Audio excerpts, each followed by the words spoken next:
बिस्मिल्लाहिर्रहमानिर्रहीम, अस्सलाम वालेकुम। मैं हूं गुलफाम चौधरी। आप देख रहे हैं मेरा फेसबुक पेज और यूट्यूब चैनल। पाकिस्तान की सियासत में अहम तरीन डेवलपमेंट हो रही हैं और मुसलसल डेवलपमेंट्स मुतवक्के हैं।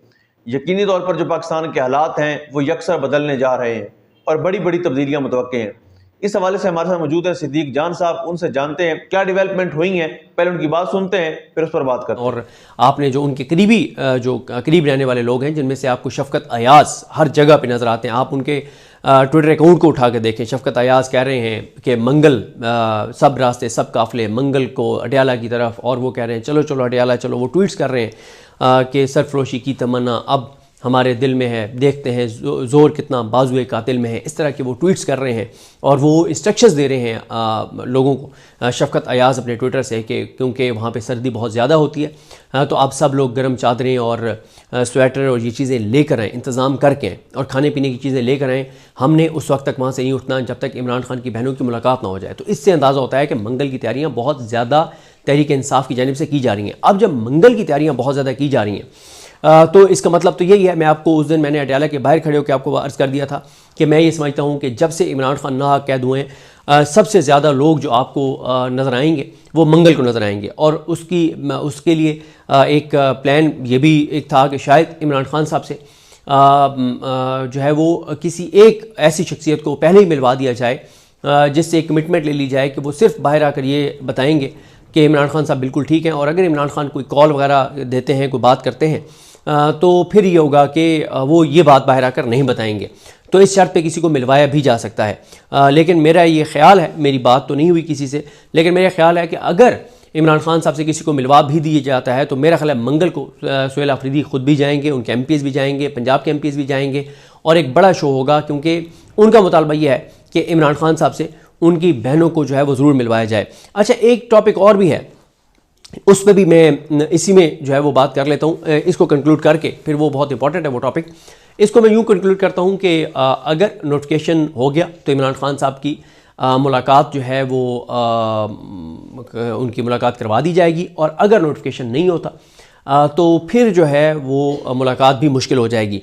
और क्योंकि उसकी वजह यह है कि ये ख़दशा है, ये ख़तरा है कि इमरान खान जो है वो कॉल दे सकते हैं।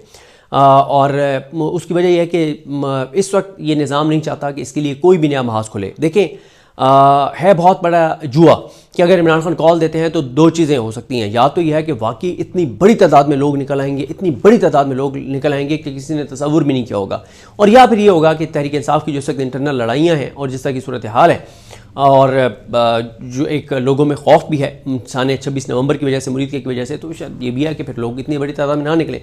जो मैं एक और मौजू कह रहा था कि इसी में बात कर लेते हैं, और वो ये है कि क्या सुहेल आफरीदी ने बस मिस कर दी है कि चले, दोबारा ये कहूँगा माजरत, मेरा ख्याल इस पर अलग से इसलिए बात करनी चाहिए क्योंकि वीडियो तवील हो गई है और शुरू में मैंने इसका मेंशन भी नहीं किया। इस पर ज़रा अलग से बात करेंगे कि क्या सुहेल आफरीदी ने बस मिस कर दी है और क्या उनको नवंबर में कॉल जो है वो दे देनी चाहिए थी, क्योंकि ये बहुत ज़्यादा बात जो है वो होती है।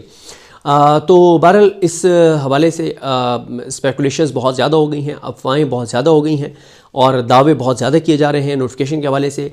आइनी और कानूनी तौर पर नोटिफिकेशन अब तक हो जाना चाहिए था, और मैं बहुत तफसील से अपनी लास्ट वीडियो में एक्सप्लेन कर चुका हूँ कि अगर नहीं भी हुआ तो कोई मसला इसलिए इस सिस्टम को नहीं है कि ये मामला अगर कहीं चैलेंज होना है तो वो आईनी अदालत में जाना है, हाजी अमीन मुल्तानी के पास जाना है, जस्टिस हसन अजहर रिजवी के पास जाना है, जस्टिस रोज़ी ख़ान के पास जाना है, जस्टिस के आगा के पास जाना है, जस्टिस अली बाकर नजफ़ी के पास जाना है, तो जस्टिस अरशद हुसैन के पास जाना है।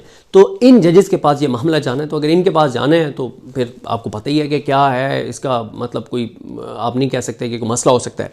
तो नोटिफिकेशन होना अब तक हो जाना चाहिए था कानूनी तौर पर, आइनी तौर पर 100% ये बात दुरुस्त है, मैं इससे इत्तफ़ाक़ करता हूँ। अगर नहीं हुआ तो इसका मतलब ये नहीं लिया जा सकता कि कोई बहुत बड़ी चीज़ जो है वो कोई ऐसी चल रही है। मैं कम अज़ कम ज़ाती तौर पे ये नहीं समझता बड़ी चीज़ से मुराद यह है कि मियां नवाज शरीफ डट गए हैं, अड़ गए हैं, या शहबाज शरीफ नहीं कर रहे, या जरदारी इसकी मुखालफत कर रहे हैं, ऐसी कोई बात नहीं है। और तीसरा ये है कि हाँ, ये ज़रूर है कि कुछ ना कुछ तो है जिस वजह से नोटिफिकेशन जो है वो अभी तक नहीं हुआ। क्योंकि हमने देखा है कि जब भी इस तरह की पोजीशंस के ऊपर स्पेकुलेशंस होने लगती हैं तो फिर क्या होता है कि बहुत टाइमली चीज़ें कर ली जाती हैं। मैं आपको एक वाक़या भी सुना देता हूँ। इमरान खान साहब से हमारी मुलाकात हुई तो इमरान खान साहब ने कहा कि इमरान खान साहब ने मुलाकात हुई थी तो उन्होंने हमें बताया था कि कहते हैं कि मैं एक दिन वज़ीर-ए-आज़म ऑफ़िस गया, तो मैं जब गया तो आगे मेरे कुछ वज़रा मौजूद थे और उन्होंने फ़ौज की 2 शख्सियात का नाम लिया जो दोनों इस वक्त रिटायर हो चुके हैं, और उन्होंने कहा कि जो है वो दोनों वो शख्सियात भी मौजूद थी। और मैं जैसे गया तो मुझे कहा उन्होंने कि जी वो आप ये पहली जो एक्सटेंशन थी जनरल बाजवा साहब की उसकी बात हो रही है। तो कहते हैं कि उन्होंने मुझे कहा कि आप ना जनरल बाजवा साहब की एक्सटेंशन का वो कर दें, नोटिफिकेशन कर दें, अनाउंस कर दें, नोटिफिकेशन अनाउंस कर दें। तो इमरान खान ने कहा कि मैंने उन्हें कहा कि यार अभी तो बहुत टाइम पड़ा है, तो इसकी क्या ज़रूरत है कि मैं अभी से, आप कह रहे हैं कि मैं अभी से जो है वो अनाउंस कर दूँ। तो इमरान खान कहते हैं कि मुझे उन्होंने कहा कि जैसे जैसे आर्मी चीफ़ की रिटायरमेंट के दिन का टाइम करीब आता है तो इदारे के अंदर एक लॉबिंग भी शुरू हो जाती है, चीज़ें शुरू हो जाती हैं और उससे फिर ना इदारे के अंदर चीज़ें ठीक नहीं रहती। तो आप इसलिए आप अभी से जो है वो उनकी एक्सटेंशन के हवाले से अनाउंस कर दें कि मैंने उनको एक्सटेंशन देने का फ़ैसला कर लिया और नोटिफिकेशन भी कर दें। तो ये हमें ख़ुद इमरान खान साहब ने ये बात बताई थी। तो ये बात दुरुस्त है कि जितनी ये चीज़ें ताख़ीर का शिकार होती हैं, स्पेकुलेशंस होती हैं, दावे होते हैं, इंकशाफात होते हैं, ख़बरें आती हैं, तो हमने देखा है कि इस तरह की कोई भी चीज़ थी तो वो बहुत टाइमली की गई। ये पहला मौका है नोटिफिकेशन वाला कि चीज़ें मतलब उस तरह से टाइमली नहीं की गई।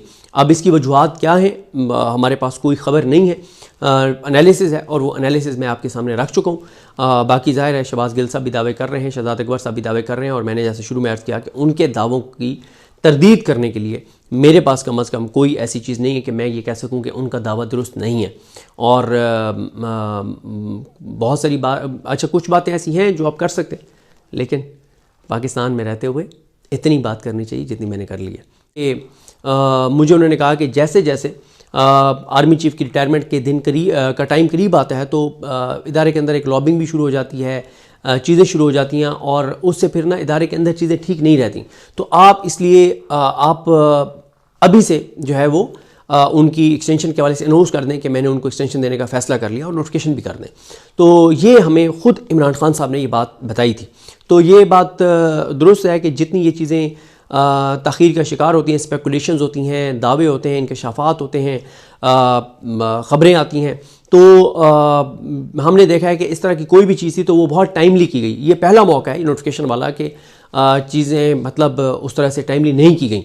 अब इसकी वजूहात क्या हैं हमारे पास कोई ख़बर नहीं है, एनालिसिस है और वो एनालिसिस मैं आपके सामने रख चुका हूँ। बाकी ज़ाहिर है शहबाज गिल साहब भी दावे कर रहे हैं, शहजाद अकबर साहब भी दावे कर रहे हैं, और मैंने जैसे शुरू में अर्ज़ किया कि उनके दावों की तरदीद करने के लिए मेरे पास कम अज़ कम कोई ऐसी चीज़ नहीं है कि मैं ये कह सकूं कि उनका दावा दुरुस्त नहीं है। और बहुत सारी बात, अच्छा कुछ बातें ऐसी हैं जो आप कर सकते हैं, लेकिन पाकिस्तान में रहते हुए इतनी बात करनी चाहिए जितनी मैंने कर ली है। जी बिल्कुल, जिस तरह से आपने सिद्दीक जान साहब को सुना कि आइंदा आने वाला जो हफ्ता है, ये चंद दिन है, ये पाकिस्तान की सियासत में कितने अहम हैं और इसमें जो पाकिस्तान की सियासत है उसमें कितनी बड़ी तब्दीलियां मुतवक्के हैं। अल्लाह पाक वतन अजीज़ का हामी व नासिर हो। पाकिस्तान जिंदाबाद।